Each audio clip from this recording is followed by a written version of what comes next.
Fresh Morning. Fresh Morning. Vous êtes sur les 104.5 Urban FM, la station urbaine, on est avec Pépé. Pépé, bonjour. Bonjour la fraîche. Comment tu vas ce matin? Ça va toujours bien. Et à la forme? Toujours. Bon, c'est là que tu disais? Bonjour Pépé. Bonjour. Bonjour tout le monde. Alors, pour commencer, quoi de neuf dans le sport? Pour commencer, déjà, il y a un petit réveil de Pierre-Emerick Aubameyang hier. On dit petit réveil parce que il passe des moments assez compliqués. Un coup, ça va. Un coup, ça ne va pas. En ce moment, on peut dire qu'il est en train de se réveiller parce qu'il a permis à son équipe de se qualifier pour la phase suivante en Europa League. Europa League, voilà. C'est pas la Champions League. Non, c'était pas la Champions League.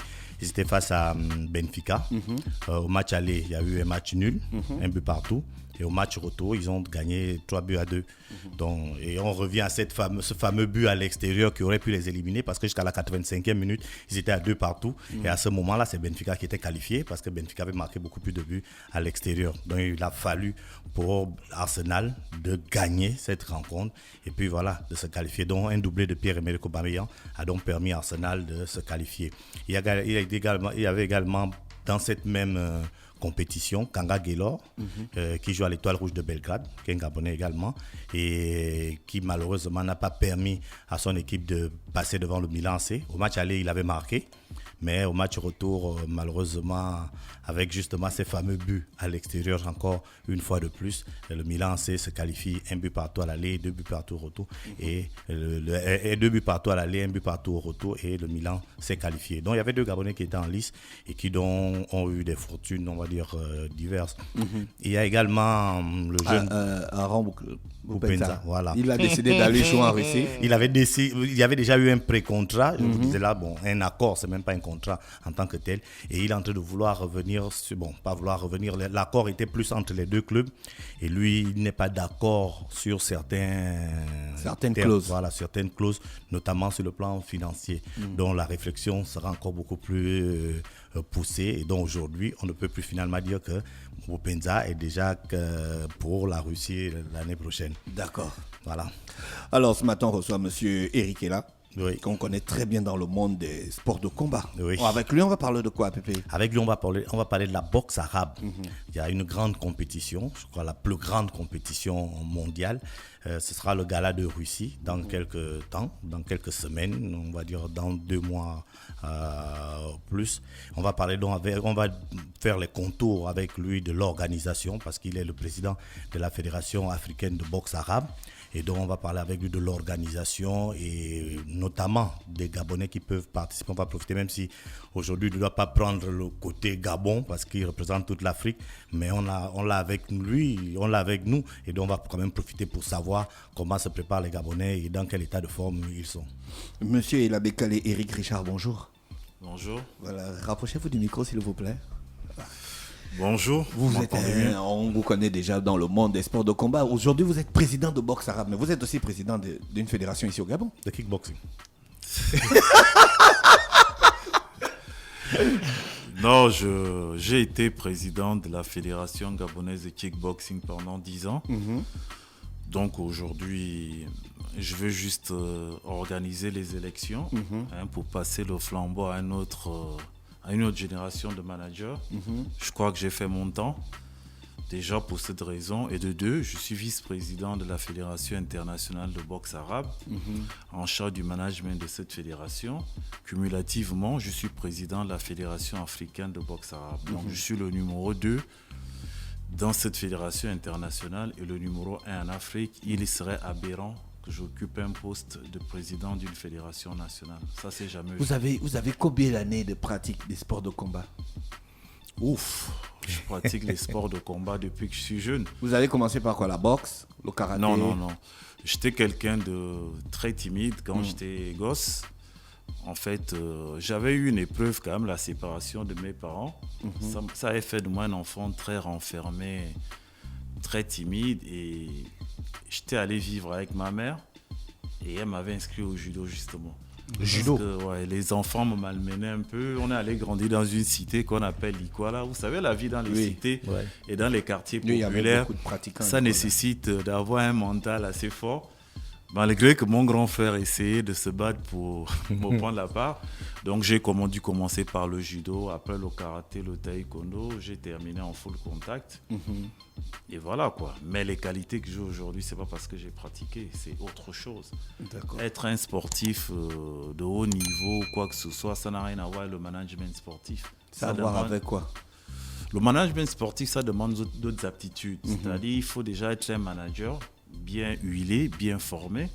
Je vous prendrai un exemple tout simple. Le président de la FIFA n'a jamais joué au foot, il n'a jamais entraîné, il n'a jamais rien fait de foot. Il est allé dans les valises de Platini, il s'est retrouvé secrétaire général. Par concours de circonstances, il a pris la Fédération européenne de football et est devenu président de la FIFA. C'est-à-dire qu'il faut avoir vraiment des aptitudes de manager comme vous. Vous avez une radio, vous la managez, c'est la meilleure ici au Gabon, l'une des meilleures en Afrique. Donc vous avez des aptitudes d'un manager. Je peux vous dire que vous pouvez être un très bon président de fédération. C'est la même concept. C'est une prophétie. Hein. Mais c'est très rare dans les sports de combat de trouver un manager ou un président qui n'a jamais pratiqué. Non, c'est pas rare. C'est pas rare. C'est au Gabon. Le problème au Gabon, vous m'excusez de le dire, mais vous êtes extrêmement limités, les Gabonais. Ah bon? Vous réduisez les fédérations à une histoire de pratiquants, pas pratiquants. Et c'est mais pourquoi, monsieur, là, c'est les pratiquants eux-mêmes qui ont montré cette image-là. C'est ça. C'est pas nous. Nous, on est des observateurs. En fait, je crois qu'il a un regard plus global. Non, parce que non, quand tu regardes même dans les administrations, quand on nomme un certain nombre de responsables, on te dira on nous nomme tel alors qu'il n'a rien à voir avec le métier, quoi. Donc on est beaucoup plus enclin à croire que quelqu'un qui est du secteur, c'est lui qui peut être en mesure de mieux gérer la chose. Or, parfois, on peut être du métier et ne rien savoir du management, comme il le dit. Moi, je vous donne une preuve tout simple. Aucun Gabonais n'a jamais été président d'une fédération africaine. Je suis le premier. Vous trouvez ça normal? Les autres ont dû occuper. Aucun Gabonais n'aspire même, je pense, ne rêvait même pas être vice-président d'une fédération internationale. Mais moi, j'ai toujours nourri ces ambitions. Oui. Et j'ai atteint mes objectifs. Et de surcroît, je vais vous dire que j'ai été coopté. Hein. Moi, je ne suis pas issu d'un pays musulman. Je ne suis pas musulman, je ne suis pas arabe. Je ne parle pas arabe, je parle un peu anglais, je parle couramment français. Mais j'ai été coopté parce que je fais partie des meilleurs managers sportifs au monde. Comment vous allez vous en sortir dans ce monde qui est un monde vraiment très, très serré, hein? Les Arabes, ils sont très sélectifs même. Ils sont à cheval sur leur... Là, vous rentrez encore dans la gabonitude. Vous rentrez encore une fois de plus dans la gabonitude. Et moi, honnêtement, au Gabon, vous me choquez. Même les journalistes sont dans ce yombo. C'est terrible. Ça n'a rien à voir. C'est pourquoi je vous prends mon exemple. Je vous dis, j'ai été coopté. Coopté, ça veut dire que les gens viennent vous prendre. C'est une fédération qui existe depuis plus d'une trentaine d'années. Oui. C'est un sport qui a 12 siècles. La boxe arabe. Oui, elle a 12 siècles. Elle est née en Irak. Mais vous ne la connaissez pas. Personne ne la connaissait. Elle fonctionne depuis. C'est pourquoi ils m'ont recruté. Ça fait un an que je suis président de la Fédération africaine de boxe arabe et vice-président de la Fédération internationale. Aujourd'hui, la Fédération africaine de boxe arabe est la fédération qui a le plus de pays affiliés avec le football. On a 51 pays affiliés. C'est mieux que la CAF. Parce qu'en plus, j'ai... Il y a 53. Oui, la CAF a 53, on a 51. J'ai Trinité et Tobago qui rentrent sportivement dans l'Afrique. J'ai la Guyane qui rentre dans l'Afrique. J'ai la Jamaïque qui rentre dans l'Afrique. Et tout ça, j'ai pu obtenir ça en un an. Donc, même mes employeurs sont impressionnés par les performances. C'est du management. C'est-à-dire, aujourd'hui, il faut comprendre que les fédérations sportives ont besoin de managers. Tout ce qu'on fait dans la vie, une structure a besoin d'avoir des managers professionnels pour donner à ce manager les objectifs et essayer de les atteindre. Et c'est ce que j'ai fait à la boxe arabe. Nous avons aujourd'hui 30 à 40 articles par jour à travers toute l'Afrique. Nous sommes la fédération aujourd'hui la plus vue en Afrique. Moi, la question que je me pose, c'est de savoir parce qu'on parle de boxe arabe, nous on est habitué à la boxe qu'on connaît avec des gens comme Mais quand on tape Google Box arabe, il n'y a que lui qu'on voit, hein, monsieur Eric. Quand on parle justement, parce qu'elle n'avait pas de visibilité avant moi, j'ai été recruté. Quelle est la différence avec toutes les autres boxes qui existent, qu'on connaît? Boxe anglaise, boxe thaïlandaise, et ainsi de suite. Bon, déjà, ce qu'il faut noter, c'est que quand on pratique un sport de combat, on pratique tous les sports de combat. Dans le circuit professionnel, c'est les mêmes boxeurs qui tournent. Les différences sont minimes. C'est-à-dire c'est le promoteur qui vous permet de préparer votre compétition. Le full contact, les coups de pied commencent au niveau des reins jusqu'à la tête. Quand vous quittez du full contact pour aller au lao kick, que vous appelez ici généralement kickboxing, ça s'appelle le lao kick, cette discipline, les coups de pied commencent au niveau des cuisses jusqu'à la tête. Et la boxe arabe, c'est quoi? C'est le lao kick plus le coup de genou. C'est tout. C'est-à-dire les coups de pied commencent au niveau des cuisses jusqu'à la tête. Vous ajoutez juste en plus le coup de genou et les projections. Ça fait la boxe arabe. Au niveau du Gabon, vous avez combien de licenciés ou bien combien de combattants, rien qu'au niveau du Gabon? C'est ça que je me tue à vous dire, c'est que quand on fait un sport de combat, on fait tous les sports de combat. Mais les Gabonais sont autistes là-dessus. C'est-à-dire, quand je deviens président de la Fédération africaine de boxe arabe, je lance une formation d'instructeurs. Chez Maître Wapacha, tous les clubs du Gabon et les gars des provinces sont arrivés. Les moniteurs ont fait ce stage. Donc, ils enseignent ça dans les clubs. Maintenant, ce qu'il fallait maintenant, c'est juste un promoteur. Et le promoteur ici, malheureusement, en Afrique noire, de façon générale, c'est les fédérations. Mais les promoteurs, ça peut être tout le monde. Ça peut être vous, ça peut être n'importe qui. C'est du business. Vous payez des frais d'organisation. Vous pouvez organiser des galas de boxe anglaise, boxe arabe, boxe thaïlandaise. Donc maintenant, le promoteur, lui, quand il fait, il dit, bon, moi, je veux faire en boxe thaïlandaise. Là, le combattant s'entraîne à mettre les coups de genoux et les coups de coude. Il dit, non, moi, je veux faire en boxe arabe. Il n'y a pas de coups de coude, il y a juste les coups de genoux. Moi, je veux faire en full contact. Les coups de pied commencent au niveau des cuisses jusqu'à la tête. Donc, le combattant se prépare à fonction de ça. À ce stade-là, il n'y a pas de procédure administrative. Non, c'est-à-dire, c'est le promoteur. Oui. Et à partir de ce moment, les combattants qui sont retenus font la préparation. D'accord. Quand j'ai amené le kickboxing ici, je suis le promoteur du kickboxing au Gabon. Qu'est-ce que j'ai pas entendu? Les gens sont allés dans les télévisions, on connaît le full contact, Eric elle nous amène les machins, nous on ne connaît pas ça. Ils ont fait des frondes parce que ils n'avaient pas manque compris. De culture. C'était nouveau. Donc quand vous organisez, imaginons quand vous organisez une compétition de boxe arabe et que moi je fais la boxe anglaise, donc je vais m'entraîner juste à frapper les coups de genoux, les low kicks et puis m'adapter. Je fais une préparation disons d'un mois. Oui. Donc le jour du gala, je viens juste comme ça. Oui. Je viens juste m'inscrire. Si vous vous inscrivez, si vous êtes invité, vous pouvez gagner ce tournoi. La preuve, c'est que Ezekiel Yelondo, qui est le fer de lance aujourd'hui des sports pieds-points au Gabon, qui pour moi, je confirme, et pour la Fédération internationale de boxe arabe, était un espoir dans le circuit professionnel de la FIBA, c'est-à-dire la Fédération internationale de boxe arabe. Il est champion de toutes les disciplines pieds-points au Maroc. Oui. Kickboxing, full contact, semi-contact, boxe thaïlandaise, boxe arabe. Parce que le principe, c'est que quand on fait un sport de combat, on fait tous les sports de combat. Mais les journalistes sont autistes ici au Gabon. D'accord. Il faut des forums.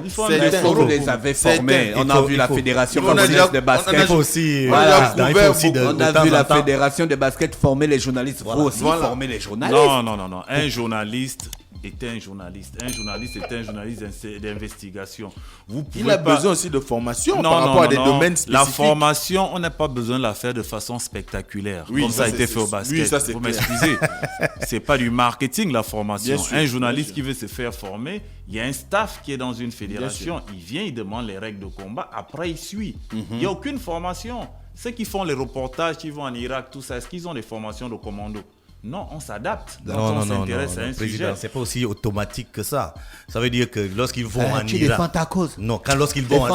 Si on prend cet exemple, lorsqu'ils vont en Irak... Moi, on ne peut pas me prendre un beau matin comme ça, m'amener en Irak. Non. Même lorsqu'ils vont dans l'espace, ils ont des mois de préparation. On ne vous appelle pas pour aller en Irak. C'est ça. Ces gens de journalistes, non, président, je comprends. C'est pas le journal qui les amène. On comprend ce qu'on a. C'est la passion d'abord qu'il a pour le sujet. On comprend. Quand vous êtes intéressé par un sujet, vous vous rapprochez pour comprendre le sujet. Vous n'avez pas vu dans des films américains ou dans les réalités où les journalistes arrivent à aboutir des enquêtes que les policiers n'ont pas pu aboutir. Vous regardez ça tous les jours à la télé. Est-ce qu'il fait une formation pour ça? Pourquoi? Pour mener faire l'enquête. Mais si. Ben si. Ils s'auto-forment. Mais non, président. Ah, si. Ben Ils vont si. vers l'information. Mais oui, mais on t'apprend à l'école, on Pépé, t'apprend. j'habite loin. Attends, à l'école, on t'apprend à aller vers l'information. Monsieur est là. Vous avez vu les journalistes gabonais, non? Monsieur est là. Sportifs Quelles sont les activités que vous allez mettre en place pour promouvoir la boxe arabe au Gabon? Aujourd'hui, je ne m'occupe pas du Gabon. Je ne suis même pas sur votre plateau pour parler du Gabon. Je suis président de la Fédération africaine de boxe arabe. C'est à ce titre que je suis ici. Donc, je suis venu pour vous parler du Grand Prix de Moscou, qui est la compétition de sport pied-point la plus importante jamais organisée au monde. Cette compétition va réunir près de 400 ou plus de 400 combattants. Il y aura 244 titres. 244 titres. Elle va se dérouler pendant pratiquement 2 semaines à Moscou. Tous les jours, il va y avoir en moyenne 15 combats par jour. Et toute l'Afrique est conviée. C'est-à-dire les 51 pays qui sont affiliés à la Fédération africaine de boxe arabe, plus la Guyane, plus Trinité et Tobago, plus la Jamaïque. D'accord. Et le reste du monde. Donc on va recevoir plus de 400 combattants. On va recevoir là-bas 800 journalistes du monde entier. J'amène 300 journalistes africains, les ministres des Sports, des députés, des hommes d'affaires. Le sport est un moyen d'épanouissement économique et social. À travers le sport, moi, je me suis donné un objectif. Ma philosophie que j'ai pu impulser aujourd'hui à toute l'Afrique. Regardez dans les médias, je fais la une. J'ai créé dans la plupart des pays des groupes au moins de 30 médias, différents médias, radio, télévision, médias en ligne, etc. Je suis membre actif de tous ces groupes. Je contribue. Depuis, j'ai pas dormi toute la nuit, j'ai travaillé toute la nuit, je viens là. Ça fait pratiquement 1 mois que je dors 2 ou 3 heures par jour. Parce que j'essaie de me mettre disponible pour tout le monde. Mon concept, il est simple. L'Afrique est un continent béni. On a le potentiel, on a la richesse, on a la culture. Un Africain moyen, un gars du Mapan, un gars du quartier, même qui n'a pas fait l'école, il connaît l'existence du Canada, des États-Unis, du Brésil, etc. Prenez un occidental moyen. S'il n'est pas d'une classe UP, une classe moyenne, il va vous dire que l'Afrique c'est un pays, or c'est un continent. Donc on a un plus par rapport à toutes ces personnes. Mais il faudrait que les Africains, on arrive à prendre conscience de notre potentiel, de nous unir et de travailler ensemble pour évoluer. Si je suis un boxeur, un pratiquant des sports de combat gabonais et que je veux participer à cette grande rencontre qui va se passer en Russie, quelles sont les étapes que je dois franchir? Les champions sont pris par cooptation. La moyenne est de 2 combattants par pays. D'accord. C'est-à-dire un combattant homme, un combattant femme. Mais j'ai fait 3 classes de combattants. C'est-à-dire les meilleurs pays africains vont amener 3 combattants. 2 hommes, 1 femme. Et les pays moyens en termes de niveau, je parle en termes de niveau, amènent 2 combattants. Le Gabon, comme c'est mon pays, je fais une exclusivité. On va amener 4 combattants. Il y a Ezekiel et Yolondo pour le Gabon. Il y a Ecomes Medoua qui est champion d'Afrique professionnel de kickboxing, 2 fois champion d'Afrique. Il y a le jeune Ibouanga aussi qui est 2 fois champion d'Afrique professionnel de kickboxing. Et le Lucien Zamba qui est vice-champion amateur de kickboxing. Voilà ce qui vont représenter le Gabon. Est-ce que cette compétition va permettre également de savoir au sortir de là qui sera par exemple champion d'Afrique? Est-ce qu'on va profiter de ça pour on sait que ce sera un championnat du monde où on va définir les champions du monde, mais est-ce on aura aussi l'occasion de savoir par exemple qui non, est champion non, d'Afrique? non, non, non. On n'aura pas. Il faudra une compétition à part entière. Tous ceux qui vont remporter les ceintures à Moscou seront champions du monde. D'accord. Donc tous les Africains qui vont participer, c'est pour être champion du monde. Et ce qui me rassure, c'est que je suis quand même l'actualité dans tous les pays africains et je vois que la préparation se passe très bien au niveau de tous les pays africains. Les médias dans les autres pays soutiennent beaucoup les combattants, sauf au Gabon, je n'ai pas vu beaucoup d'articles, de reportages, sauf Moukala qui a fait un papier sur les gars. Mais il n'y a aucun journal gabonais que j'ai vu, aucune radio, aucun média en ligne. Je vous assure que c'est vraiment aberrant. Ce pays, on marche Ça va sur la venir, tête. ça va venir. On marche sur la tête. Non, mais nous, on a fait beaucoup d'articles sur... Non, il parle de la compétition. Par rapport à même. la compétition, on avait... On va réaliser, je ne sais pas si vous C'est ton mesurez, travail. C'est ton Donc là, travail. il parle de la Oui, c'est à toi la qui plus s'adresse. grande compétition. Non, il sait jamais- que nous, on a beaucoup parlé de la boxe arabe ici. Non. La preuve, c'est que dès Là, que tu cliques on parle boxe- de la dès que tu compétition, cliques la la boxe- compétition. Mais on a déjà parlé de la compétition. Non, il parle de la préparation des Gabonais. Oui, mais bien sûr. Non, parce que de la compétition, on en a parlé. Pépé, pourquoi tu te défends? Je ne me défends pas, Tu es j'explique. nerveux. Mais non. Non, mais le véritable problème, je vous assure que je suis écœuré par le comportement de certains journalistes gabonais. Et pourtant, j'ai créé un groupe ici qui est géré par le conseiller Blaise qui publie, c'est-à-dire pas tous les articles. Monsieur, là, il n'y a pas le pognon. Mais ça n'a rien à voir le pognon. Mais ils vont au reportage politique. Là-bas, ils reviennent avec quelque chose. Non, mais... Ah, Pépé, président, faut pas qu'on parle la vérité Non, ici, non, là, non. devant les gens. Faut pas aussi que tu cherches à... On développe C'est un une pays vérité. comme ça. C'est une vérité. Mais bref, j'essaie de Il y vous a un expliquer intérêt particulier derrière. le concept. D'accord. Parce que je ne Mais sais pas si le d'accord. temps est parti. Oui, Je vais oui, vous oui, on est expliquer. arrivé au terme de notre entretien. Je voulais vous expliquer le concept de la manifestation Tout à fait. qui va permettre, à travers ça, de contribuer. Je vais impacter. Moi, je vais marquer l'histoire. D'accord. Et je vous assure que je marquerai l'histoire. Mon objectif, c'est le développement de l'Afrique. Et ce gars-là va donner l'impulsion pour le développement de l'Afrique. C'est pour cette raison que j'ai convié tous les ministres africains. C'est nous qui payons leur hébergement, restauration, billets en première classe et tout pour tous les ministres des sports des États affiliés qui vont venir avec 3 ou 4 membres de leur fédération. Qu'est-ce qui va se passer là-bas? Ils vont pouvoir rencontrer le ministre des Sports russe. Ils vont poser les doléances financières, etc. pour le développement du sport. Pas seulement la boxe arabe, D'accord. dans leurs différents pays. Ils pourront avoir des financements. Il y a 22 pays du monde arabe. Koweït, Irak, Pakistan, Yémen, Indonésie, etc. Et ces gens ont formé un groupe de 600 hommes d'affaires qui seront présents, qui seront représentés, des banquiers, etc. Ces ministres pourront avoir des entretiens avec eux, présenter les projets qui pourront être financés.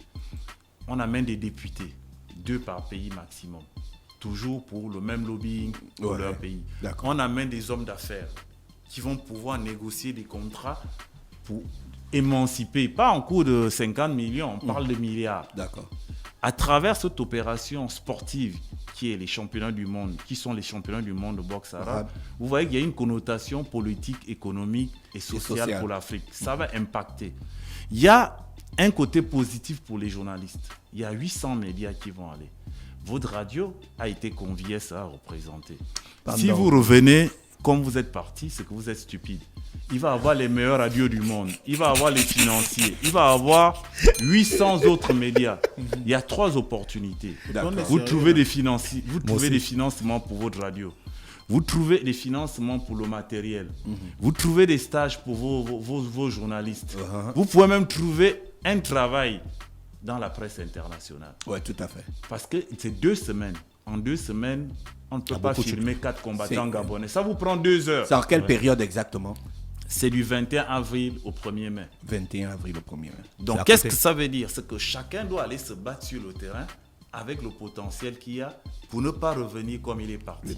Je vous ai dit, mon challenge, c'est le développement de l'Afrique et tous les acteurs qui vont contribuer à ce que cette manifestation soit vraiment top comme nous le rêvons. C'est vous dire que le management, c'est ça. D'accord. Et l'Afrique a besoin des gens comme moi et des gens, j'espère qu'il y en aura plein comme ça, qui sont des panafricains et qui vont créer des supports de façon à contribuer au développement de notre pays. Merci, monsieur Ela. Notre continent, autant voilà. pour moi. Monsieur Ela Bekale Eric Richard, qui est le président de la Fédération africaine de boxe arabe, qui venait donc nous parler du premier gala mondial de boxe arabe du côté de la Russie, c'est ça, Pépé? Oui. Pépé, j'espère que tu ne vas pas revenir stupide. Je ne peux pas revenir. Tu ne vas pas revenir stupide. Ah, je ne vais pas revenir stupide, non. D'accord. Merci, Pépé, qui est avec nous ce matin sur les 104.5 Urban FM, la station urbaine. Stop Fresh Morning.